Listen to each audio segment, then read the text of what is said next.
Hello, I'm so happy I got a hold of you. Well, welcome to week 4 of Game Boy month, and because I don't calendar good, there's actually going to be 5 videos this month.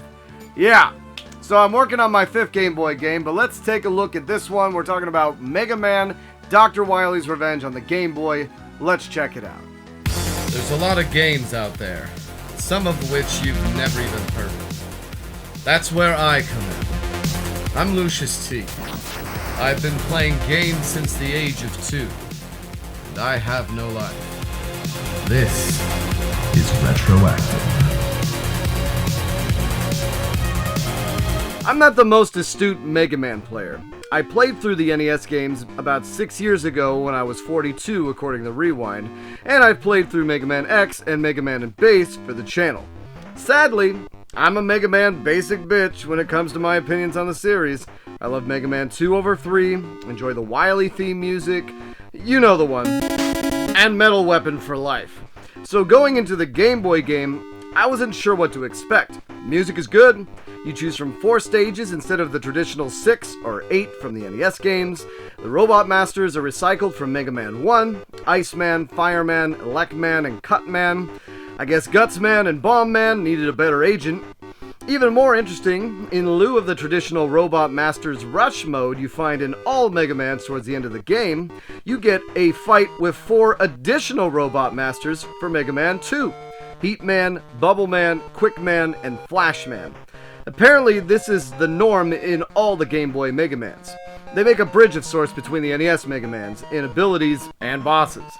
They are weak to only each other's weapons for the most part, and once you defeat them, you get an extra weapon, so that means you get 4 extra weapons before the final stage. It's kinda crazy. Now the initial stages are fun. I found Fireman's stage to be the easiest, and Cutman's to be the hardest. Of course, I started on Cutman's stage, and I ended on Fireman's. Now I'd recommend going to Fireman or Iceman first, as I found them easier to kill with the Mega Buster over Electman and Cutman. The Robot Masters are extremely vulnerable to their weakness beam, so fighting a tough boss like Cutman with what he's weak to is much easier. As this is an early Mega Man, there is no slide or charge feature. But I enjoy that sometimes, as it lets the levels and boss fights shine on their own merits. As the boss patterns are taken directly from Mega Man 1, I couldn't help but notice that Iceman was noticeably easier in this version than he is on the NES.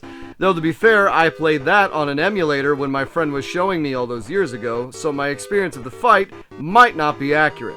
Now you get a floating ledge ability at some point in the game. You also have a 5th fight after the boss rush that nets you a mirror shield ability that is only used on Wily's last phase. Much like Belmont's Revenge, I found this to be a nice showing of Mega Man, but definitely one that felt like a lesser port. Much in the way that a console port of an arcade game can feel the same way. It has the right sprites, the right enemies, the right feel. Though I will say, I felt like Mega Man could jump insanely high, but things like disappearing blocks that would give me nightmares on the NES were easily conquerable here.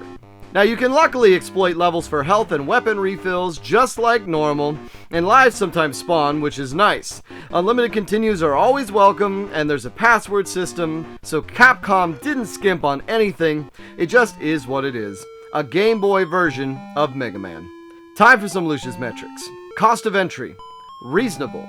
This was another game that came in that lot with Belmont's Revenge, and honestly, one of the reasons I picked it up, as most of the other stuff did not interest me. Now copies go for around $10 to $15 and seem to be very common, much more so than Mega Man 1 on the NES. I'm guessing this game was helped by the immensely popular Mega Man 2, as they both have remained relatively cheap. And I think they came out around the same time. Sense of satisfaction. Adequate. Even though the downgrade felt noticeable, it still was able to deliver on the heart-pumping Mega Man moments. Barely surviving a tense battle or overcoming that final hurdle all gave some immense waves of accomplishment. Other fights, though, were walks in the park, and the levels themselves, other than some of the falling sections, had no memorable set pieces I can recall off the top of my head. Replay value. Decent. This game lends itself more to repeat playthroughs than Belmont's Revenge in my opinion, but not by much. Doing a Mega Buster only challenge could be fun, and trying the levels in a different order could be fun as well, but other than that, not much to go back to.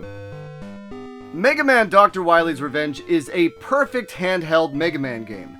But for those who assume that handheld games are inferior to consoles, this game does nothing but justify it.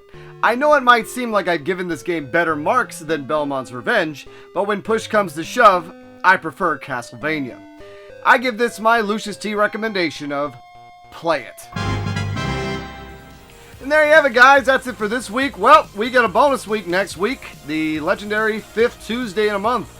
Should have looked at that ahead of time. Luckily, I have beaten that 5th game, and it's another classic from Konami. So I'll leave you with that. Let me know what you thought of this week's episode. Let me know if I should play some of the other Game Boy Mega Mans. I know some of the later ones get expensive. Anyways, it's been so nice getting a hold of you. Take care.